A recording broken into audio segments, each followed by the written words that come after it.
With the upcoming FIFA World Cup right around the corner, we had to get an expert to join us to talk a little bit about the upcoming soccer tournament and why, as women, we should even be interested. Erica is a sports betting journalist and host of Her Corner Show podcast, correct? That is correct. Her Corner podcast, which highlights women in combat sports, everything from wrestling to boxing to karate, you name it. We cover women in all facets of combat sports. All right. Well, thank you so much for joining us, Erica. I'm a host and co-producer of Her Corner, but more specifically, as you've already mentioned, with the World Cup coming up, I thought to myself, I'm not getting ready to sit on the sideline for 45 days with this, once in a lifetime event happening in our own backyard. Well, shoot, literally us, because we're in Los Angeles. So literally happening in our own backyard. I wanted to find a way to seize the moment. So in addition to working as a sports betting journalist at Fox Sports and then contributing on air at Fox 11, I created a social media series called I Don't Know Jack About Soccer. So that is what I have. That's what I've been grinding over the past 2-3 weeks, and the content has already started being pushed out. Awesome. So let's talk a little bit about the betting side real quick. Yes. Well, we'll start there, okay? If you're new to betting on the FIFA World Cup, how about that? Yeah. Then what's the easiest type of bet to start with and why? Okay, so the absolute easiest type of bet to start off with is outright winner of the World Cup. And the reason I say that is because when you go to a sports book, whether it be DraftKings or FanDuel or BetMGM or Caesars or Hard Rock, that's one of the first markets that you'll see. And market essentially is a group of bets that, specific to a specific event. And so outright winner for the World Cup is one of the first markets that you will open up when you open up soccer betting on any of those sports books. And I'm looking at it now. Right now, the favorites are Spain, France, England, and Portugal. So not only is that going to be the first thing that you open up, you also are going to, immediately recognize those countries and probably also immediately associate certain names with those countries. For example, you see France, you think about Mbappe, you see England, you think of Harry Kane. So that is the easiest way to jump in. Now, the downside of that, if you will, is that you place a bet on the outright winner. If your team gets knocked out, let's say France gets knocked out before the championship game, then you don't have any, you don't have any skin in the game. So another way that you can bet on these games that's easy if you're a beginner is to bet on every match. Let me take a step back. Not every match. Find different matches that you want to wager on and bet on. Because it's a lot. Right. Because we're starting off with 48 teams. So yes. So find specific games or matches rather that you want to wager on and just simply wager on things like a team to win or for there to be a tie or a team to lose. One of my favorite markets in soccer sports betting is to bet on anytime goal scorer. So you can look at the market and see, which players have the, odds that are favorable to you based on what you know about the game, who's going to score anytime. You can bet on first time goal scorer. So from the outright winner of the whole tournament to a game by game situation, that's where I would start. It's really good tips. Mm-hmm. Yeah, I like anytime game score. That's where I dwell. That's my wheelhouse. Tell me why. Why is that your jam? Typically, I'm able to. Well, typically that's how I win. Because anytime, I don't really like to do who does first unless I know for a fact that I've watched and I know this team typically scores first, but otherwise, I really can't lose anytime. If I've researched the players or if I know the players and I know, okay, yeah, they're going to score. Yeah, they're going to score. So anytime game score, I'm liable to walk away with something as opposed to nothing. Listen, you're one of the lucky ones, but I like what you said about doing research. And that is another something, that women need to know going into the World Cup. If you want to wager on these matches, do your research or follow content creators who you trust to have done their research, because you don't want to blindly just be betting. Now, if you just have, you got it. Okay, throw your money away. But I always like people, I'm that girl. Is that you? I'm like, oh, he's cute. No, ma'am. No, ma'am. Okay, listen. All of us not lucky like that. I like No, their ma'am. colors. No, no. But you know what? I'm not mad at that though. I mean, because sometimes if we don't know a sport, you might, I say vote. You might bet on somebody because he's cute, like Carly said, or Tara, like you said, you like the color. Back when Taylor Swift and Travis Kelce started dating, Yes. a lot of people started betting on the Chiefs because they like Taylor Swift. So there's nothing wrong with that at all. But I do also still listen to the podcast from the experts. But sometimes I, willy-nilly. But anyway. Just to spice it up a little bit. Spice it. What is one common mistake that the beginners should avoid when placing bets? Yeah. One common mistake, I can give you a list of 100, but let's see. Not doing your research. That is the very first and foremost thing, not doing your research. I know, and the next thing I'm going to tell you is not going to be popular, but I'm going to say it anyway. Doing too many parlays or parlays, period. What we say in the sports betting world is that parlays are a bookmaker's best friend, because essentially a parlay is several legs, or at least two legs of different single wagers that all are combined into one bet. And for the entire bet to hit, each leg of the bet has to hit. So essentially you get longer odds with parlays, but when you get longer odds, that means bigger payouts. So people often are attracted to the opportunity, the possibility of winning a lot of money on these very long odds. And the reason I say don't do parlays is because the odds are literally stacked against you. Like literally they're stacked against you. But there are situations where if you've done your research, if you're betting a reasonable amount of money, if you've done your research, that very key, then I might say, you know what, I'll allow it. So those two things. And then also, betting too much. For sometimes, you get caught up in the moment and you don't establish a bankroll. In sports betting, it's really important to establish a bankroll. And that doesn't mean all the money you have in your checking, all the money you have in your savings. No, please don't do that. That is not a bankroll. No. Okay. So if somebody on this call right now, I want y'all to know that's not a bankroll. That's not a bankroll. Listen.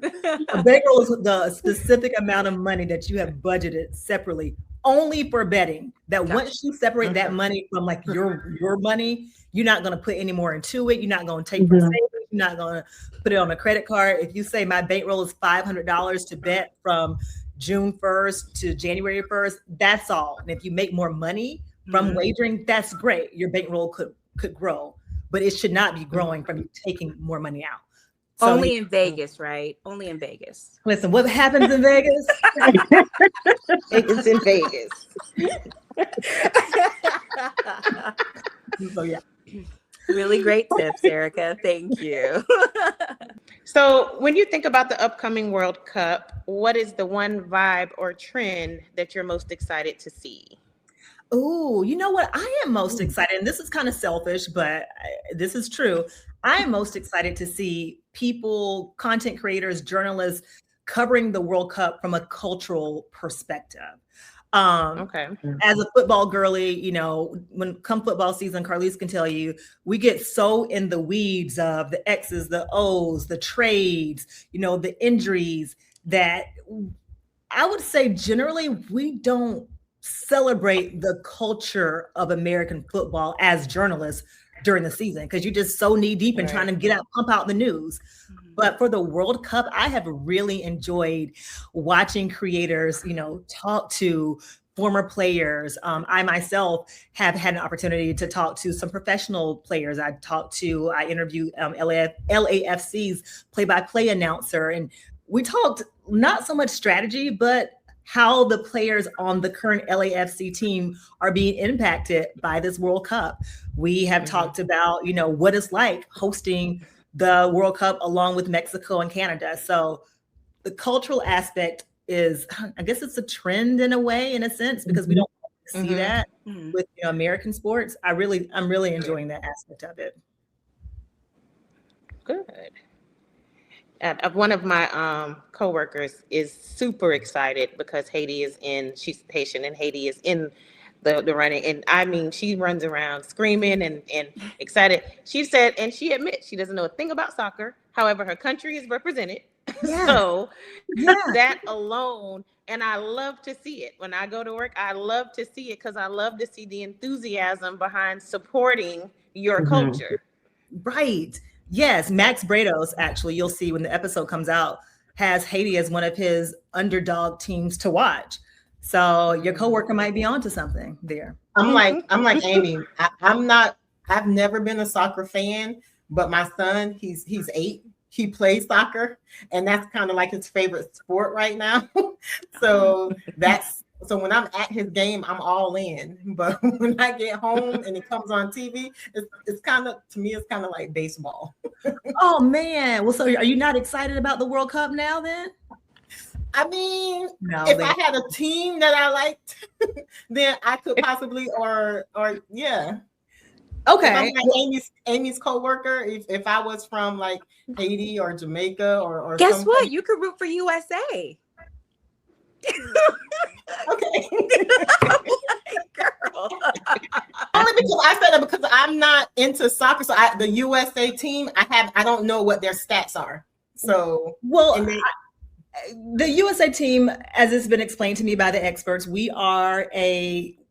babies when it comes to the international soccer game.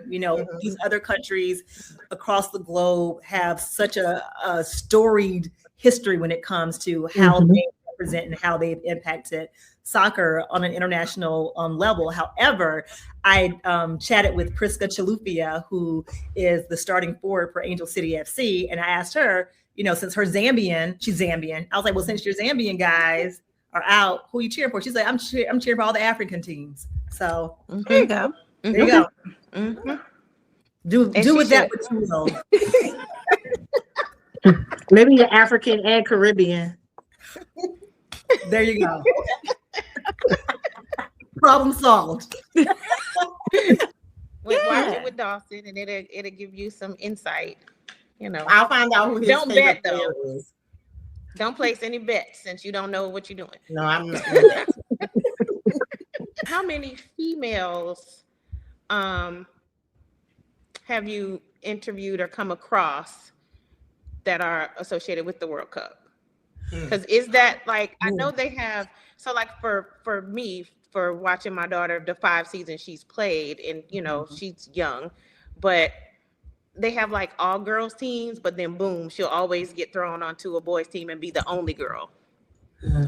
Yeah, I think for me, because I work in sports, a lot of my coworkers are women. A lot of the people who I'm on a day-to-day basis doing this heavy sports lift with for the World Cup are women. So I can't answer that objectively.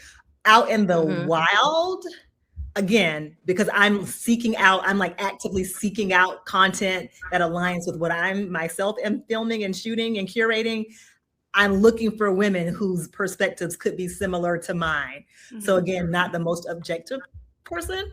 As a matter of fact, for my very first episode for I Don't Know Jack About Soccer, I talked to Priska Chalupia, who's a woman from Angel City FC. So, yeah, I don't know that I would have this experience if I did not work in sports, but that has been my experience. Everybody that I talk to day in and day out is eating, sleeping, and breathing the World Cup. Man, woman, dog, cat. Have you been out to see like the different areas in Santa Monica and Venice, like all of the signs and fans are out and they're going to do some stuff downtown. It's like, it's such a vibe here. It's crazy. It's kind of stressing me out though. Honestly, I'm a little stressed because this is my life, this is my life. And I think if I were not, so I work for Fox Sports, and Fox Sports has the World Cup. So Fox Sports, Fox One, Tubi, Carlise knows, all properties under the Fox umbrella are all things World Cup. So whereas you, Carlise, are talking about how fun it is to look at the tourists and the this and this, I'm like, I just want to like not have my thoughts on top of each other, jumble where I can think straight. That's not about soccer. But to that point, I am going to go to a few activations. Which I am somewhat looking forward to, but also trying to figure out how I'm going to fit it into my schedule. And I don't think that I think I underestimated how all encompassing this World Cup is. Carlise, you and I both worked on Qatar together. In 2022. But even though that was also Fox Sports or Qatar, even though that was Fox Sports, it was there. It was there, exactly. There. Exactly. Now it's literally here. Like they were showing on the news players in Malibu walking around. And I'm like, from like different countries. I just thought that was like the coolest thing ever. And there's like so many different like viewing parties and stuff going on. And so I finally get to get out of the house and I'll go to a viewing party. Yay! Go to a viewing party. But I'm actually really excited. And it's because this is like a real event and we're hosting it. And it's here in Inglewood. Yeah. And well, in other places too. Right. But I'm saying like down the street. You know what I'm saying? It's actually kind of cool. It's kind of cool. Yeah. So, well, Erica, thank you so much for your time and your insight. And make sure you follow me at Erica Renee D, ERICA Renee RENEED, just because I'm fun, but also because I'm doing this social media series. I don't know jack about soccer. It came into fruition because even though I cover sports, the entire spectrum of sports, soccer is one of those sports that I know the least about. And I really wanted to explore it from not only a journalistic perspective, but from the novice infancy perspective of just a curious fan. You guys got to check it out. It is so cute. She's out there with her little soccer ball and everything. Well, I definitely will check it out. Because it looks like soccer may be a part of my life for a while. Listen, you got to learn. You could be coaching the next time we talk. Right. Erica, thank you again so much for joining us. Thank you. We'll see you guys next time. Thank you. Enjoy the World Cup, everybody. We'll see you the next time on Real Chapter.